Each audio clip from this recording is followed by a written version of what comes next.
Avis vascular centre మన దేశంలోనే the best varicose vein hospital.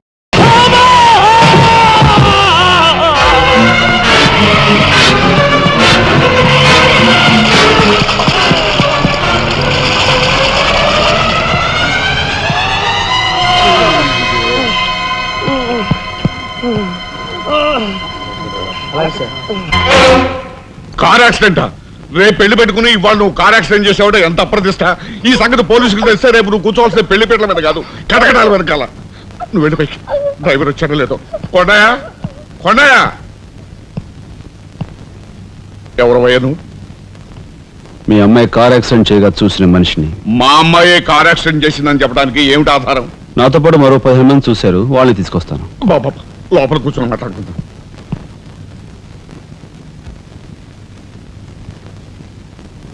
బాబు, రేపే మా అమ్మాయి పెళ్లి. ఈ సంగతి నలుగురికి తెలిస్తే దాని పెళ్లి అయిపోయి మా ఇంటి పరువు పోవడమే కాకుండా బంగారం లాంటి దాని భవిష్యత్తు నాశనం అయిపోతుంది.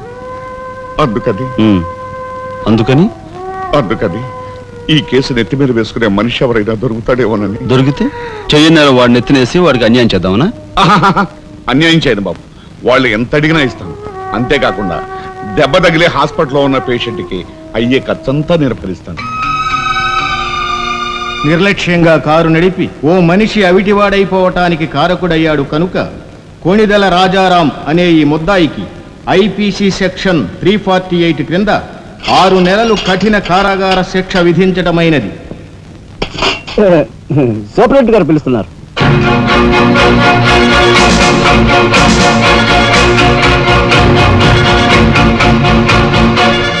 సార్ మీరా?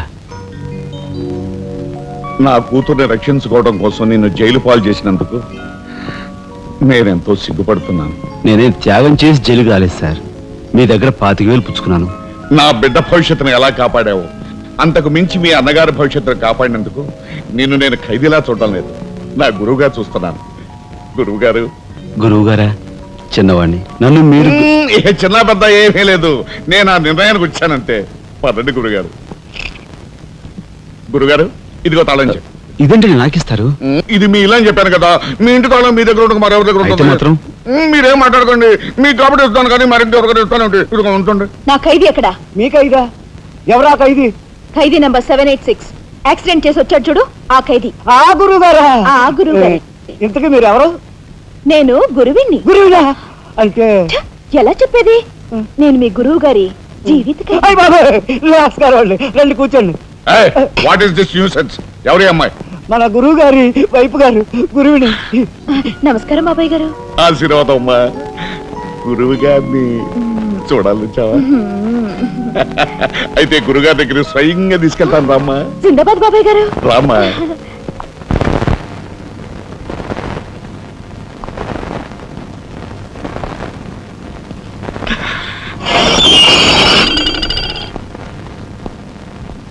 ఆహా, సీతాకోక చిలుకల్లాగా, చిలకా గోరింకల్లాగా ఎలా మిలమిలా మిరిసిపోతున్నారు. గురువుగారు, ప్రొసీడ్.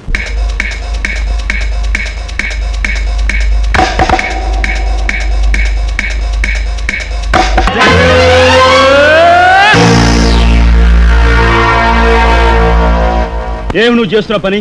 సిగ్గులేదు? ఎవరైనా చూసి ఏమనుకుంటారు? అసలు ఎందుకు వచ్చావు? నిన్ను ఇల్లు ఖాళీ చేయించిన పాపానికి జీవితాంతం నన్ను ఇలా చిత్రవధ చేయడమే కార్యక్రమంగా పెట్టావా? వెళ్ళు. గురుగారు ఏమిటండి ఇదంతాను? ఈ అమాయకురాల మీద ఇలా కేకలుస్తున్నారు ఏమిటండి? ఎవరు అమాయకురాలు? మీ భార్య గారండి. తానా? నా భార్య? మీకు మతిపోయిందా? చూడండి బాబాయ్ గారు, భారతదేశంలో భారతీయులు ఎక్కడైనా పరాయి మగాండు పట్టుకుని నా మొగుడు అంటుందా? తండ్రి లాంటి వారు మీ కూతుర్ని మీరని న్యాయం చెప్పండి. అలాగేనమ్మా. All right. నేను తాళి కట్టిన ఇల్లాలే అయితే నేను కట్టిన తాళేది, నల్లపూసలేవి, కాలికి మెట్లేవి చూపించమనండి. కమాన్. కరెక్ట్. చూడమ్మా, ఒక్కసారి ఆయన అడిగినవన్నీ చూపించేసి నీ పాతివ్రత్యాన్ని నిరూపించమ్మా. బాబాయ్ గారు, పొద్దున బాత్రూమ్ స్నానం చేసినప్పుడు అవన్నీ మర్చిపోయి నీ బొంద మర్చిపోయావు. ఇదిగో చూడండి, మీ మీద ఒట్టేసి చెప్తాను, ఇది ఒట్టి దొంగ సరుకు. ఇక మీద ఈ జైలుకి నన్ను కలుసుకోవడానికి రకరకాల వేషాలతో రకరకాల భాషతో వస్తుంది. వచ్చి ఏడ్చి గీ పెట్టా సరే, మీరు దాన్ని అలౌ చేయొద్దు. మీ కూతుర్ని నన్ను సెంటిమెంట్ లో కొట్టాలని ప్రయత్నించుకో, లాఠీ చేస్తాను, లేదంటే బాష్పాయి వదులుతాను. బాబాయ్ గారు, ఇలాంటి చేస్తానంటే పద ఇక మాట్లాడకూడదు పద.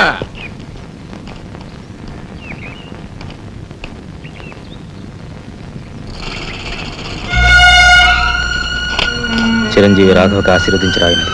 నా పేరు జగన్నాథరావు, జైలు సూపరింటెండెంట్గా పనిచేస్తున్నాను. మా అమ్మాయి కారు యాక్సిడెంట్ చేస్తే నీ చదువు నిమిత్తం నీ తమ్ముడు ఆ నేరాన్ని తన మీద వేసుకుని ఈ 25,000 నీకు పంపమన్నాడు. ఈ విషయం ఎవరికీ తెలియజేయొద్దన్నాడు.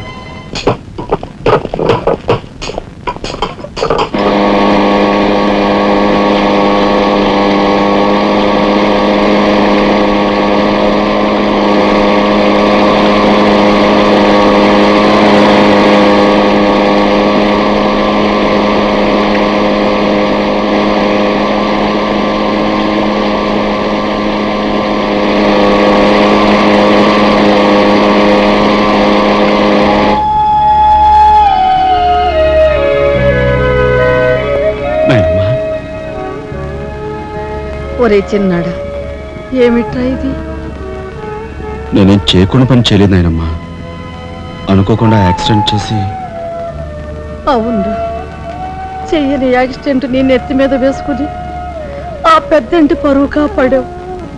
చిన్నవాడిపైన మా అందరి బరువు నీ నెత్తి మీద వేసుకుని నీ జీవితాన్ని జైలు పాలు చేసుకున్నావు. నాయనమ్మా, ఇదంతా నీకెవరు చెప్పారు? నా మూలంగానే తెలిసింది.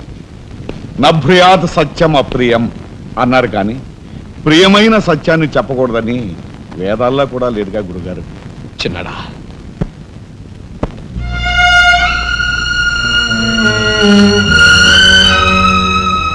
తమ్ముడు,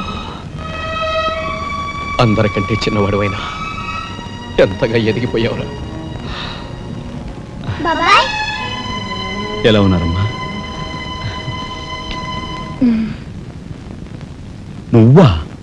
గట్టిగా రోబకయ్య, నిన్ను చూడాలనిపించి మనసుండు బట్టలేక వచ్చేసాను. పెద్ద బాబాయ్కి తెలిస్తే మెడ పెట్టుకుని బయటకు గెంటేస్తాడు. నిన్ను చూస్తే చాలా ముద్దొస్తుంది. పనిలో పని ఓ ముద్దిచ్చి గట్టిగా పట్టుకో. ఇక దగ్గరికి లాగు. నేను కాదు, వాళ్ళ అక్కని. బాబు, ఆ అమ్మాయి ఎవరో కాదు బాబు, మా అమ్మాయి. వస్తాంరా చిన్నాడా, జాగ్రత్త.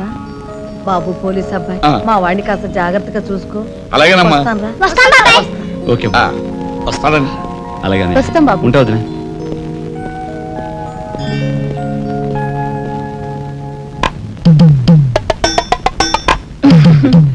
ఏంటి వాళ్ళతో వెళ్ళవా? ఇక్కడే ఉండిపోతావా? రఫ్ సరే ఉంటున్నావు.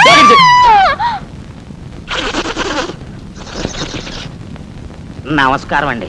అక్షీ అక్షీ, నా పేరు గాలి సుబ్బారావు అండి. నీ మొహం చూస్తేనే తెలుస్తోంది లేవయ్యా, నువ్వు ఈదురుగాలికి ఎక్కువ సుడిగాలికి తక్కువ. వచ్చిన పని ఏమిటో చెప్పు. ఓ మడిసిని మర్డర్ చేసి పెట్టాలండి. ఎవరిని? ఈ నస్కుళ్ళు పిసుగుళ్ళు ఇనుపగతుల ఏకాంబరం గారికి నచ్చు. ఆయనకి వచ్చావయ్యా, చెప్పు. ఊరి ఎమ్మెల్యేనండి. ఏమిటి మన ఎమ్మెల్యే ఇందు వద్దమ్మా? ఆవిడ మర్డర్ అయిపోయింది అనుకోండి, మళ్ళీ ఎలక్షన్ వచ్చేస్తాదండి. అప్పుడు నేనేనండి క్యాండిడేట్ని. అయితే మా అద్దరికి 50 లక్షలు అవుద్ది. ఇచ్చుకుంటానండి.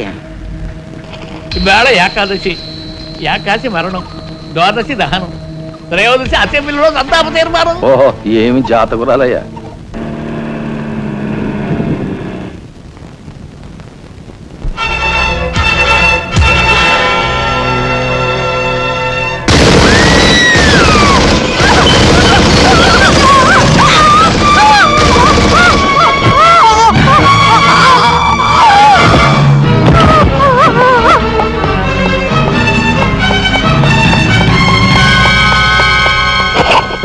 మీరు చెప్పిన పని చేశాను సార్.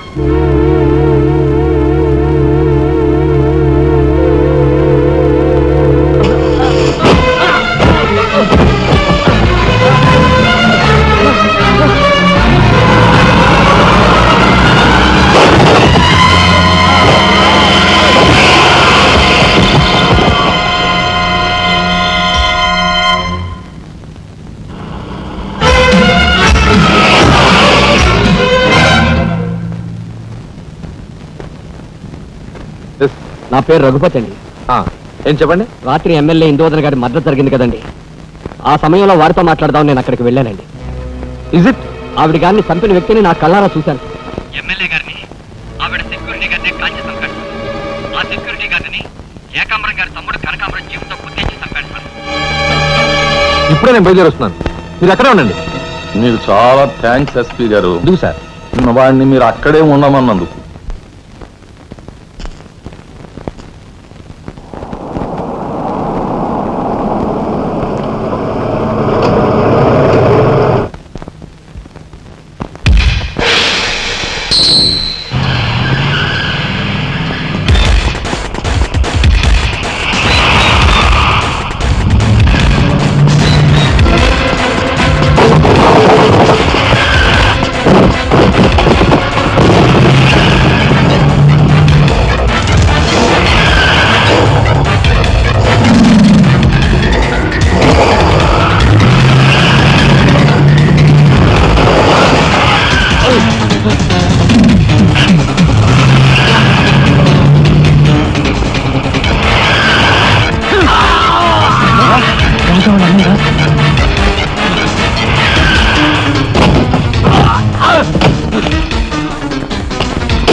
నాగరాజు సార్, ఎందుకైనా మంచిదా శవం మీద నుంచి లారీని పోనీ.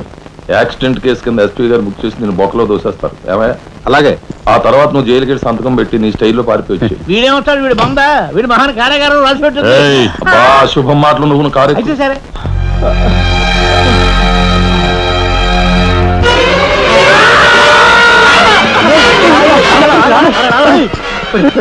భయం వేస్తుందిరా. అన్నయ్య చంపిన విషయం రాజాకి చెప్పేద్దాంరా. వద్దురా, నీకన్నా మర్చిపోయిందా? చెప్పకపోతే ఎలా ఇంత ఘోరం జరిగాక. రాజాకి ఈ విషయం తెలిస్తే ఏమవుతుందో తెలుసా? ఏమవుతుందిరా? ఏమవుతుందంటారా? చిన్న చదువు కోసం చేయన్నారు మీద వేసుకుని జైల్లో కూర్చున్నాడు. ఇప్పుడు పెద్ద హత్య విషయం తెలిస్తే వాళ్ళందరూ నరికి పోగులు పెట్టి ఉరికమ్మ వెళ్తాడు. చూస్తూ చూస్తూ రాజని చంపుకుంటారా? మాట్లాడదాయి సార్. ఐఎమ్ సారీ మిస్టర్ రాజా. దేనికి సార్? మీరు కార్పెంటరీ పని చేస్తుండగా ఒక కబురు వచ్చింది. మీ పెద్దన్నయ్య. మా పెద్దన్నయ్య? ఎవరు సార్? ఏం జరిగింది? చనిపోయాడు.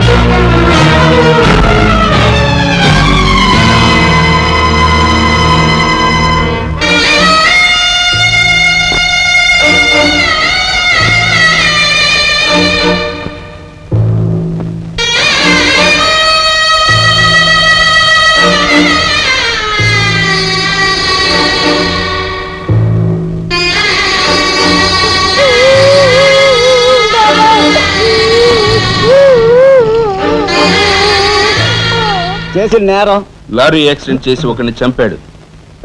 ఓకే, సంతకం పెట్టు.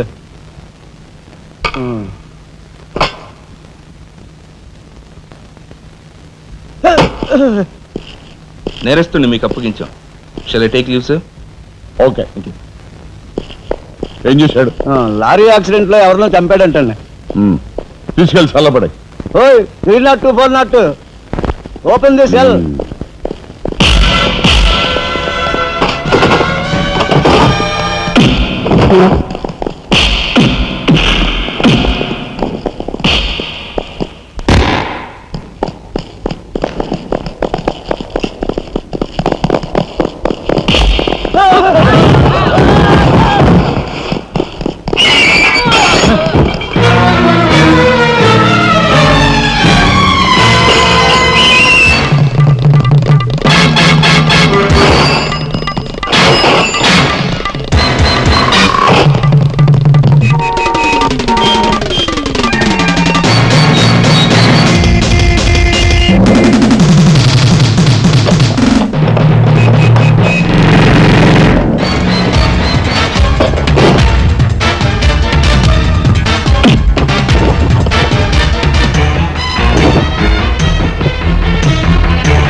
ఇన్స్పెక్టర్. Yes sir. ఈ కుర్రాడు ఐఏఎస్ సెలెక్ట్ అయ్యాడు, మన ఊరు వాడే. ఇతని గురించి కొంచెం ఎంక్వైరీ చేయాలి. Just minute. ఇతను కలెక్టర్ కాబోతున్నాడు. మా అమ్మాయి నుంచి ఆలోచన ఉంది, ఎంక్వైరీ చాలా జాగ్రత్తగా చేయి.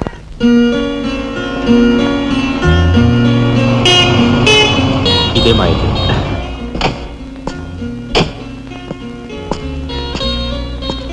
Thank you. Bye. Bye bye.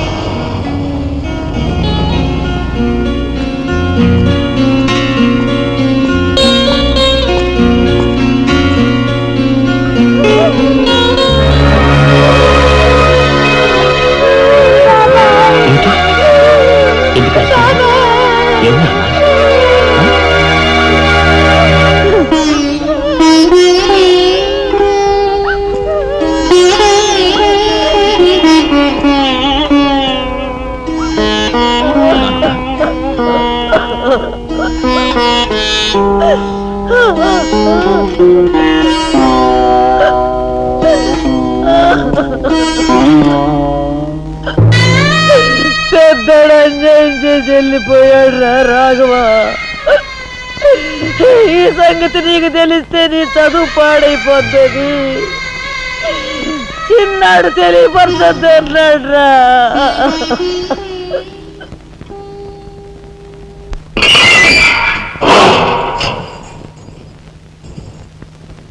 ఇదేమిట్రా, నేను జైల్లోకి వెళ్ళేటప్పుడు నీరసమొహాలే, తిరిగి బయటకు వస్తుంటే కూడా అవే నీరసమొహాలు. ఏం భోంచేయట్లేదా?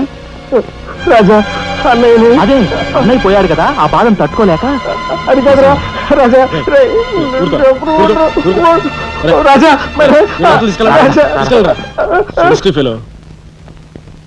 ఉంటాను సార్.